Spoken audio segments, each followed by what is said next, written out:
मुफ्ती साहब हमारा बहुत ताल्लुक़ है, मेरे अजीज़ हैं, मुख्तलिफ़ रसानों पर उनसे मुलाकातें रहती हैं, मुख्तलिफ़ फोरमों पर मुलाकातें रहती हैं और बड़ी अच्छी अच्छी यादगार बातें हैं। अगर उसको कलम के हवाले कर दूँ तो एक बेहतरीन यादगार किताब भी बन जाएगी।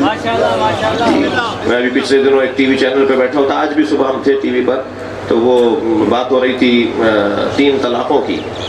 आज भी तलाक़ का ही मौजू था, तो हमने कहा जी एक मजलिस में आप 30 दफ़ा भी कह दें तो एक ही तलाक़ होगी, 3 दफ़ा नहीं। एक मजलिस में अगर आप 3 दफ़ा नहीं 30 दफ़ा भी कह दें तो एक तलाक़ है। तो ये गुफ्तगू थी, बहरहाल हमने अपना मौक़िफ़ दिया, उन्होंने अपना मौक़िफ़ दिया। जब वक्फ़ा आया ना, जब ब्रेक हुआ प्रोग्राम, तो मुझसे कहने लगे बात आपकी सही है मगर मैं टीवी पे नहीं कह सकता। मैंने कहा मुफ्ती साहब आप हमसे कहते हैं कि हम तक़य्या करते हैं, तक़य्या तो आप कर रहे हैं। तो ये ऐसी दास्तानें बड़ी हसीन हैं जो हैं, कहने की हैं।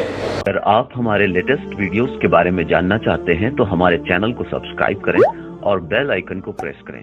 शुक्रिया।